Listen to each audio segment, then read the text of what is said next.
আসসালামু আলাইকুম বন্ধুরা, কেমন আছেন সবাই? আশা করি ভালো আছেন। আমি হারুন বিন জলিল, কৃষকের স্বপ্ন চ্যানেলের পক্ষ থেকে আপনাদেরকে জানাই বরাবরের মতো অভিনন্দন। হ্যালো বন্ধুরা, নাবি জাতের ফুলকপি এবং পাতাকপি চাষের আরও একটি নতুন ভিডিও নিয়ে আপনাদের মাঝে চলে এসেছি। এখন যে আপনারা ফুলকপি এবং পাতাকপি চাষের ভিডিওটি দেখতে পাচ্ছেন, এটার ভিডিও ইতিপূর্বে আমি পুনরায় দেইনি। আজকে আপনাদের মাঝে আমি প্রথম এই ভিডিওটা প্রকাশ করছি। আর এই নাবি জাতের ফুলকপি এবং পাতাকপি চাষের যে আমি বীজতলাটা করেছিলাম সেটি হচ্ছে কার্তিক মাসের 15 তারিখের মতো হবে তখন। আর বর্তমানে আমি যে এখন এই নাবি জাতের কপির চারাগুলো রোপণ করেছি, এটির বয়স হচ্ছে রোপণ থেকে এখন পর্যন্ত বয়স হচ্ছে 13 দিন। 13 দিনে আল্লাহ রহমতে দেখা যায় যে আমার এই ফুলকপির যে গাছগুলো মাটির সাথে নতুনভাবে শিকড় গজিয়ে গাছগুলো এখন তরতাজা হয়ে গেছে। ইতিপূর্বে আমি দেখা যায় যে চারাগুলো রোপণ করার 4 থেকে 5 দিন পরে আমি পানি সেচ দিয়েছি আমার এই জমিতে। পানি সেচ দেওয়ার পর আরও নতুনভাবে পাতাগুলো গজিয়েছে খুব সুন্দরভাবে। এখন আমার এই নাবি জাতের ফুলকপি এবং পাতাকপি চাষের এই জমিতে আজ আমি কিছু সার প্রয়োগ করব, যাতে করে আমার এই ফুলকপি এবং পাতাকপিগুলো দ্রুতভাবে বেড়ে ওঠে। এখানে আমি ফুলকপি চাষ করেছি, 1200 চারা রোপণ করেছি আমি এখানে। আর বাঁধাকপি বা পাতাকপির যে চারাগুলো রোপণ করেছি সেটা রোপণ করেছি 1500। যদিও আমার এই কপি চাষটা হচ্ছে নামলা, আমরা গ্রামের ভাষায় যেটাকে বলি নামলা কপি চাষ। আর অ্যাকচুয়ালি এটি হচ্ছে নাবি জাতের কপি চাষ। এই নামলা হিসাবে কতটুকু বাজার পাবো এটা বলতে পারছি না। তবে আশেপাশে যে আমার এখানে যে জায়গাটা রয়েছে সেই জায়গাটাতে আমি মধ্যম যে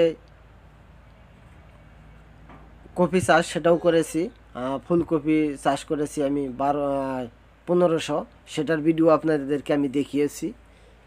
আরও কিছু জায়গা রয়েছে সেখানে আমি ভুট্টা রোপণ করেছি।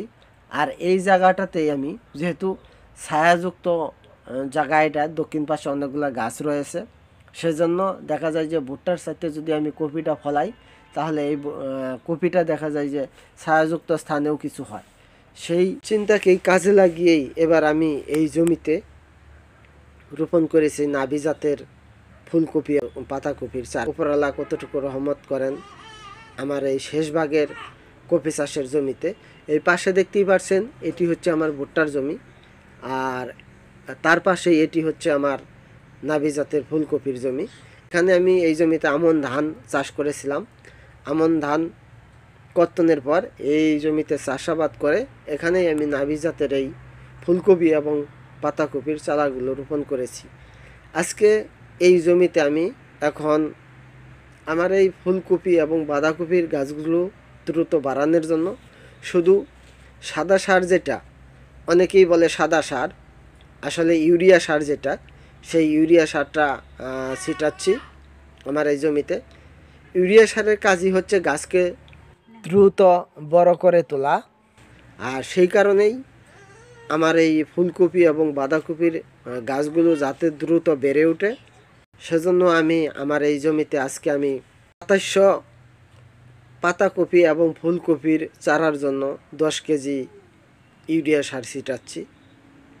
আশা করছি যে আল্লাহর রহমতে, যেহেতু আমার এই চারাগুলো সুন্দরভাবে মানে নতুন পাতা ছেড়েছে, নিচের দিকে শিকড়গুলো গজিয়েছে, সেই কারণেই আমি এই সারটা দেওয়ার ফলে দেখা যায় যে আরও দ্রুত গাছগুলো বেড়ে উঠবে। পরবর্তীতে এই জমি নিয়ে আমি আপনাদেরকে আরও ভিডিও দেব, সেই পর্যন্ত আপনারা আমার সাথেই থাকবেন। আজকের ভিডিও তাহলে বন্ধুরা এখানে শেষ করতে যাচ্ছি। ভিডিওটি যদি আপনাদের ভালো লাগে তাহলে অবশ্যই লাইক কমেন্ট শেয়ার করবেন।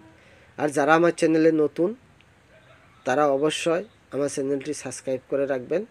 আর পরিশেষে আরেকটি কথা বলে রাখি, আপনাদের যদি কোনো কিছু জানার বা প্রশ্ন করার আগ্রহ থাকে তাহলে অবশ্যই ভিডিওর নিচে আপনারা আমাকে কমেন্ট করবেন।